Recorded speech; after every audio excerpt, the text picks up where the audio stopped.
আসসালামু আলাইকুম। আমরা অন্য একটা খামার ভিজিট করতে আসছি, যেটা আপনারা দেখতে পাচ্ছেন যে এখানে এগুলো হচ্ছে কালার বার্ডস। আন্টি, এগুলোর বয়স কতদিন হলো? এগুলোর বয়স 18 দিন। এগুলোর বয়স হচ্ছে 18 দিন হয়েছে এবং বাচ্চা কিন্তু মাশাআল্লাহ অনেক সুস্থ এবং খুব ভালো অবস্থায় আছে।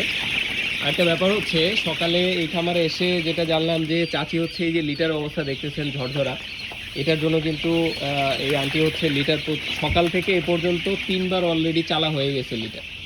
তো লিটার আসলে যত ঝরঝরা রাখা যাবে মুরগি কিন্তু তত ভালো থাকবে এবং রোগ প্রতিরোধ ক্ষমতা কিন্তু বাড়বে। আর একটা ব্যাপার হচ্ছে যে লিটারের অবস্থা যদি খারাপ হয় তাহলে কিন্তু নানান ধরনের রোগ বালাই কিন্তু শুরু হবে, ঠান্ডা লাগা, অ্যামোনিয়া গ্যাস তৈরি হওয়া, নানান ধরনের রোগ তৈরি হয়। এই কারণে লিটার সবসময় ঝরঝরা রাখতে হয়।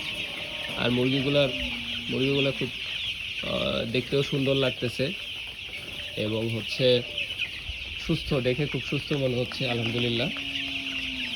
এবং হচ্ছে যারা নতুন খামারি আছেন তাদের জন্য, যারা অভিজ্ঞ খামারি আছেন তারা পরামর্শ দিবেন যে আসলে কোন স্টেপগুলো ফলো করলে কালার বার্ডসগুলোকে ভালো রাখা যায় এবং আশানুরূপ ফলাফল পাওয়া যায়।